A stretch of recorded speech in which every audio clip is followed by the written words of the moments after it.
all look forward to gathering round the table for Thanksgiving dinner. And it's tough, isn't it, to basically show a little restraint. Oh, from the stuffing to the green bean casserole to the flu, if you're a fan, to the turkey. Oh my gosh, it's so hard not to overdo it on the holiday, right?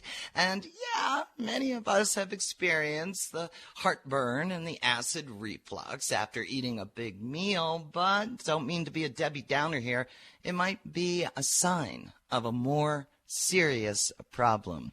6:39 now, Northern Colorado's Voice, 103.1, 1310 KFKA. Mornings with Gail from the Auto Collision Specialist Studios. So how do we put the brakes on overeating, particularly when it comes to those scrumdiddlyumptious holiday meals?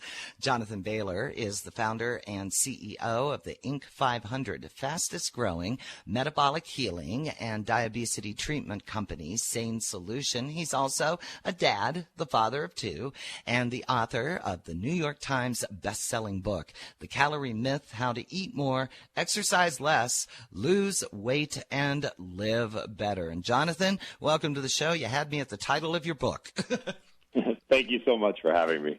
Oh, certainly appreciate it. So, yeah, how do we manage to exert some control as we're it is just like a cornucopia of goodness?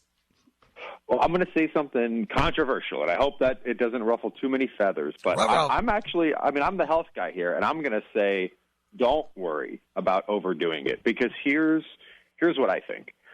The diabetes and obesity epidemics that we're dealing with in this country, like, these are new, right? Thanksgiving and feasting existed long before we had diabetes and obesity epidemics. Grandma ate pie. She made candied yams. She enjoyed them. So we are not getting fatter and sicker and sadder than ever in the history of our country because we're indulging with friends and family on home-cooked food. And we're experiencing those problems because we're not doing that. We're eating packaged processed chemicals. Oh, there you go. Not real food. We're eating things that fell from the polysorbate tree.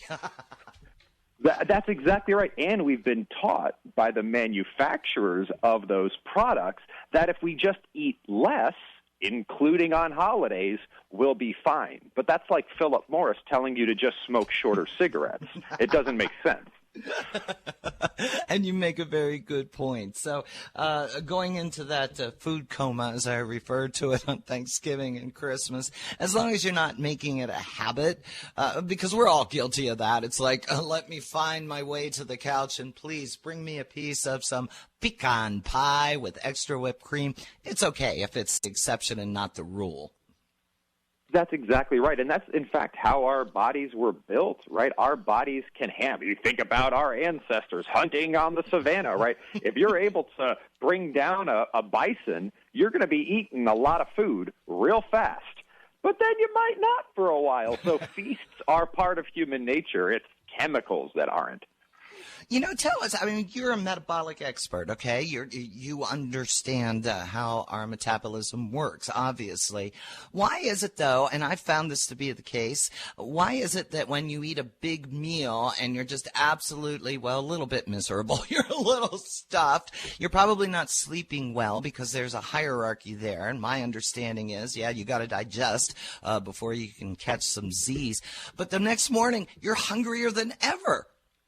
What's happening is most people, when they feast, that will be followed accidentally with a fast. So there's going to be a precipitous drop in blood sugar that happens after a spike. But then anytime that happens, anytime you have these large swings, maybe think about it like overcorrecting when driving on an icy road. Your car starts going in one way, so you overcorrect the other direction.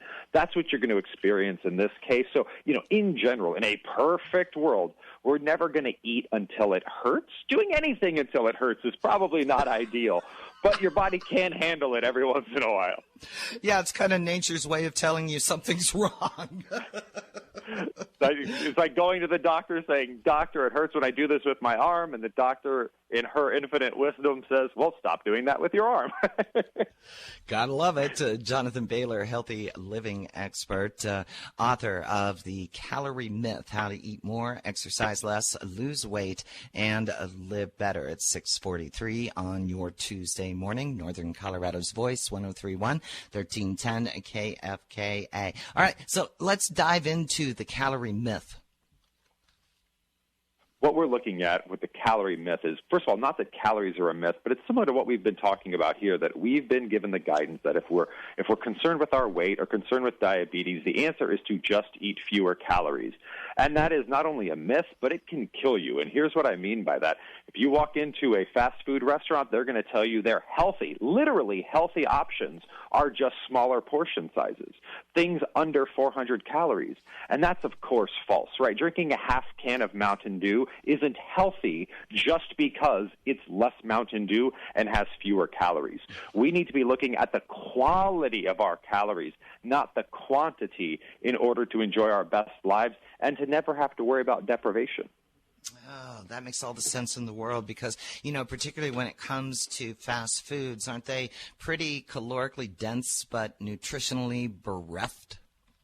That's exactly right. And they're engineered to be what's called hyperpalatable. So they cause us to overeat. It's not that we're weak. It's that Pringles, once you pop, you can't stop. They engineered the product to be addictive. So it's not as if smokers have low willpower. Nicotine is very addictive. These chemicals in quote-unquote food are very addictive. And this is the myth that has literally caused the diabetes and obesity epidemics because we all sometimes forget, right? People drank soda in the 50s. They ate pie in the 50s. That all happened. And we didn't have these health problems because we weren't, our children, for example, getting 67% of their calories from what is known as ultra-processed foods. That aren't even foods. They're chemicals. So, yeah, okay, they're chemicals. So define ultra-processed foods. I once had I can't remember the author's name, my bad, but I once talked to the author of a book called Twinkie Deconstructed, and he was talking about the number of ingredients that went into a Twinkie. I believe there's 40 or more, and most of them are mined.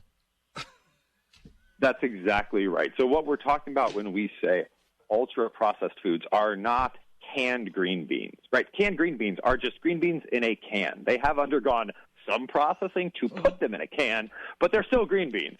An ultra-processed food is 90% of the food-like substances you'll find on the inner shelves of grocery stores and in most gas stations where they're edible, but if you try to read the ingredients, it sounds like a chemistry experiment. Mm-hmm.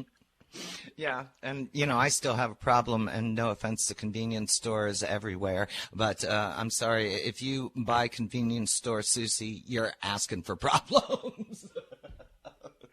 Wouldn't you agree? That's exactly right, and to me, the key distinction to protect ourselves and protect our loved ones, because this is a matter of life and death, especially with COVID, and we know the implications of COVID when combined with obesity and diabetes. There's a reason we advise against smoking. Taking chemicals into your body is not healthy when avoidable.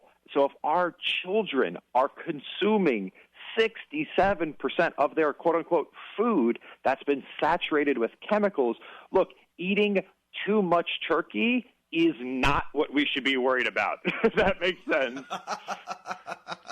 Absolutely. And you know what? I'm so glad I had the opportunity to chat with you this morning, Jonathan, because, this gives us license to go and enjoy the day with our family and friends, as I'm sure that you will be doing. Tell us about SANESolution. SANESolution is my company, and it's also a program that we co-developed with top doctors at Harvard Medical School to show us how to eat more but better. So just like what we're talking about here, this is not about deprivation. It's not about dieting.